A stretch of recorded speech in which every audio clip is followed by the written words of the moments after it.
Hello, welcome to Designed for Recovery, where we blend clinical insight with innovative architecture to create healing spaces. I am Lowo Adeyemi, principal at Studio Cityscape, a specialized healthcare and residential architecture practice. And today I will guide you through 12 critical design red flags that can undermine behavioral health facility safety, efficiency, and therapeutic power. Suppose you are an administrator, operational leader, or executive planning a renovation or new build. In that case, this episode is your go blueprint to avoid costly mistakes and ensuring your environment delivers measurable value for patients and staff. Ready to elevate your next project? Let's get started.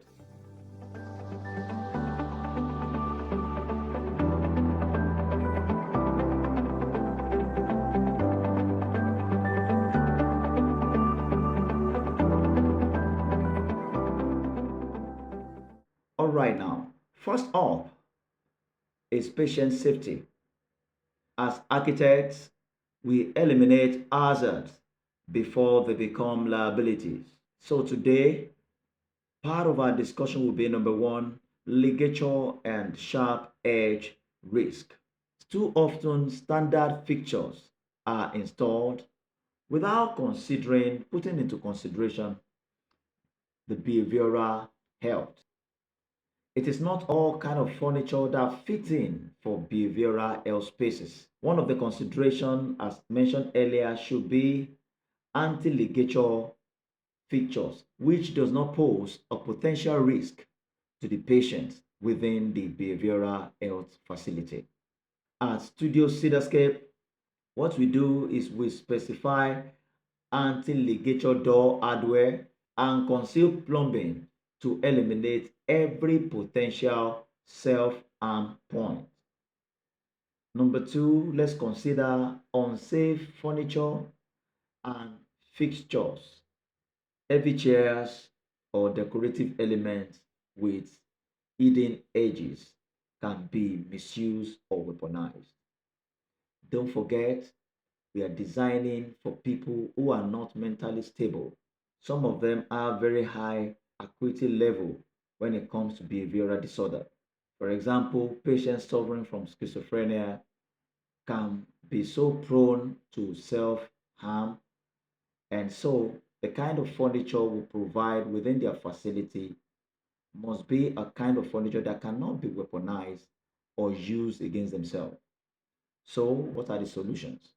The kind of furniture we provide must be fixed, lightweight, rounded edge furniture, not sharp edge furniture, designed for secure and therapeutic environment. So by addressing these details upfront, we reduce the incident rate and strengthen regulatory compliance, saving your time and budget in the long run.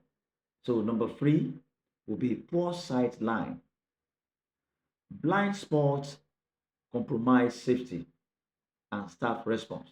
When the staff cannot have a direct line of sight to the patient, most of the time designs are made that the nurses at their decentralized station should be able to have a clear line of sight, and they should be able to see the activities going on within the patient environment through strategic window placement and curved corridors.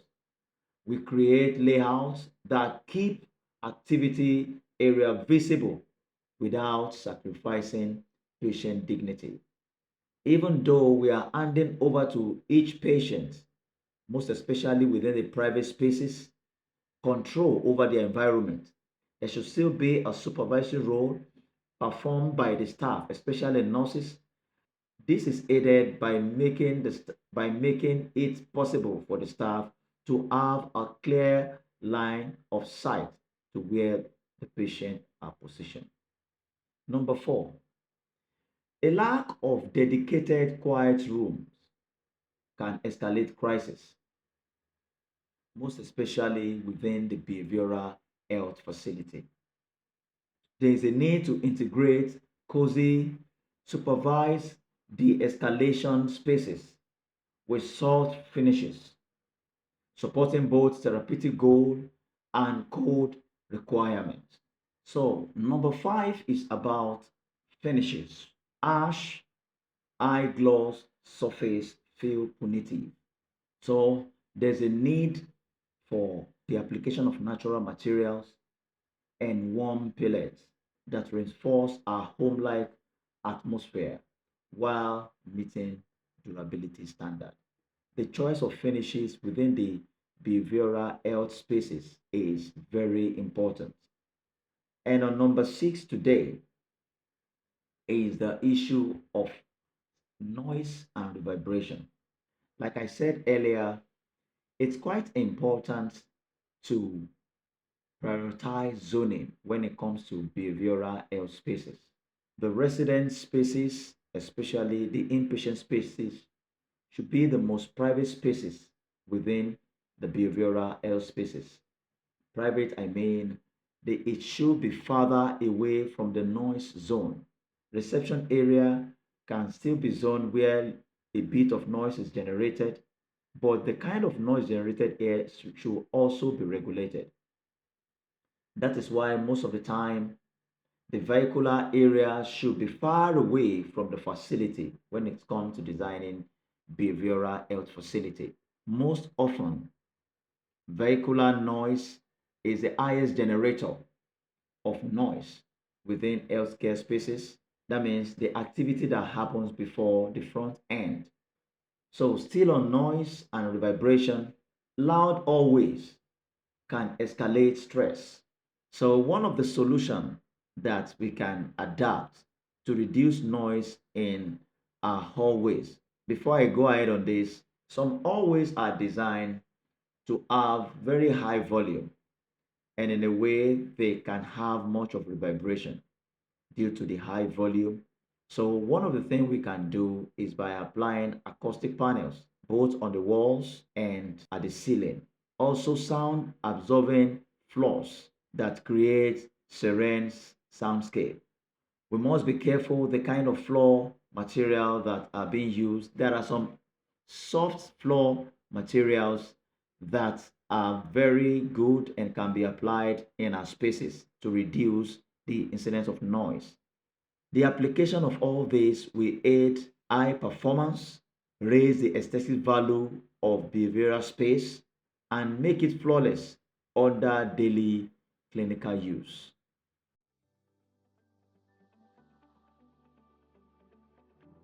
Are you aware that your planned or existing healthcare facility can be upscaled for its impact on patient and staff care quality?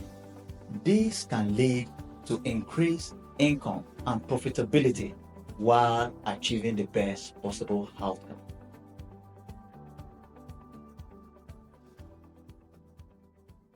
There is another area that we need to pay rapt attention to when it comes to behavioral health spaces.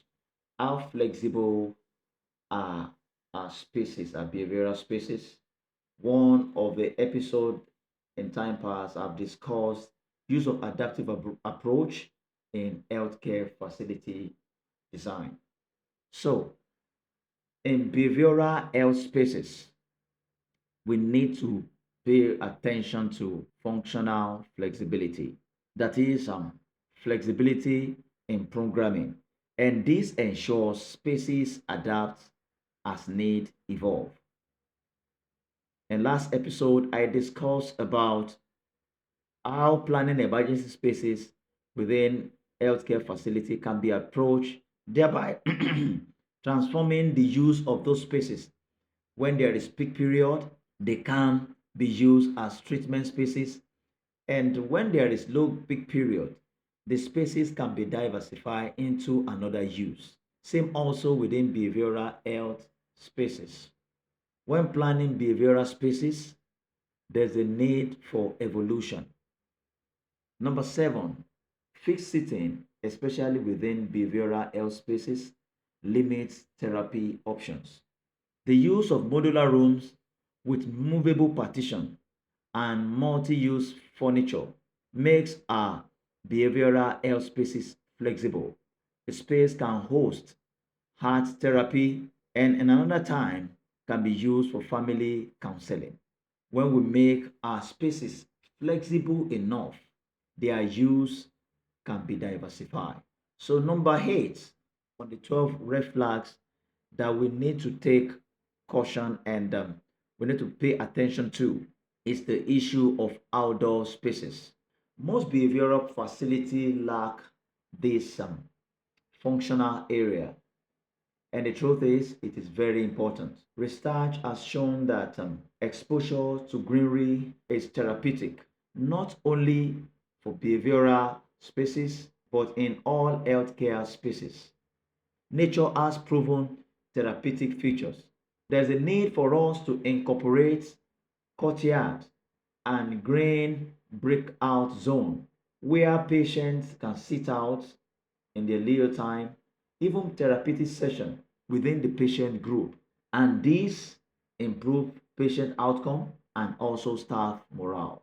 The number nine red flag. Most of the time, facilities don't pay attention to the position of these spaces, of this area. Storage room should be positioned appropriately. Supply closets tucked away create inefficiency.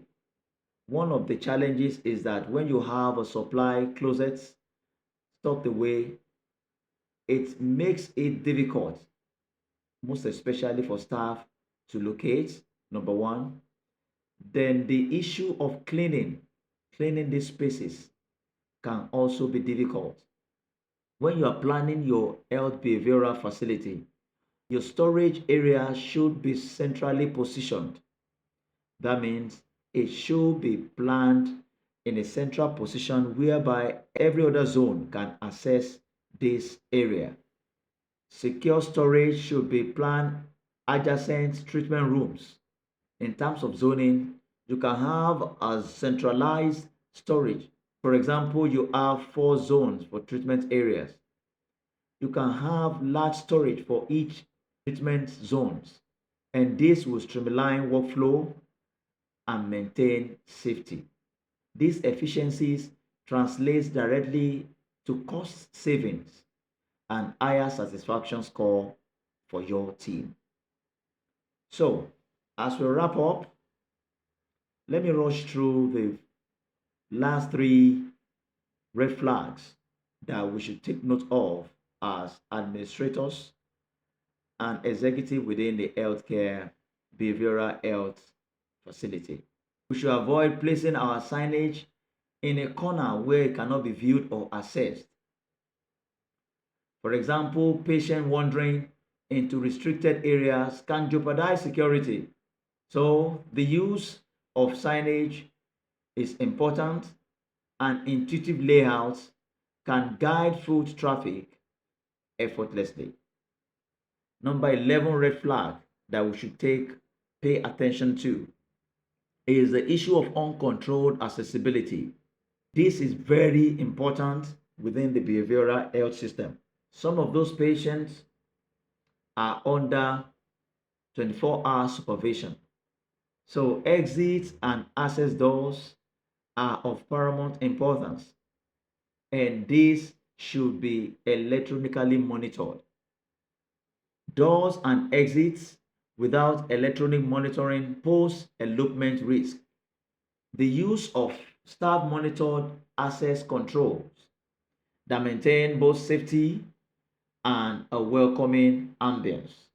These are being used in some hospitals and behavioral health facilities, and the truth is, they have been very effective. Lastly, on today's episode, when planning our behavioral health spaces, we should also plan staff break rooms. This is one of the antidotes for staff burnouts. Behavioral health spaces where you don't have staff break room, there is high possibility of staff burnout. Staff burnout spikes when break rooms are hidden. We must plan visible and secure staff restroom very close to the staff nursing station. This fosters teamwork and quick response capability.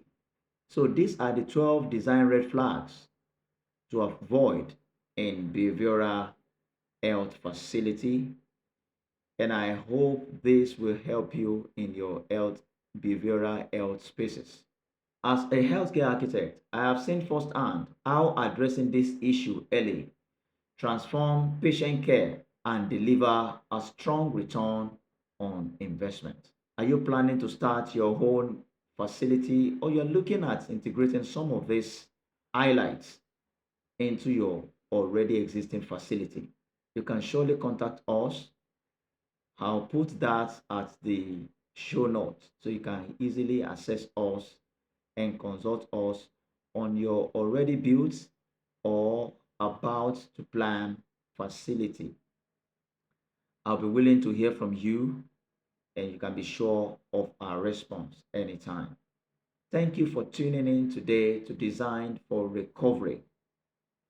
Don't forget to subscribe, like, send in your comments, and also refer this show and episode to some of your friends who are within the healthcare space. And until next time, when we shall meet again, let's continue to build spaces that heal. I am Lowo Adeyemi. Bye for now.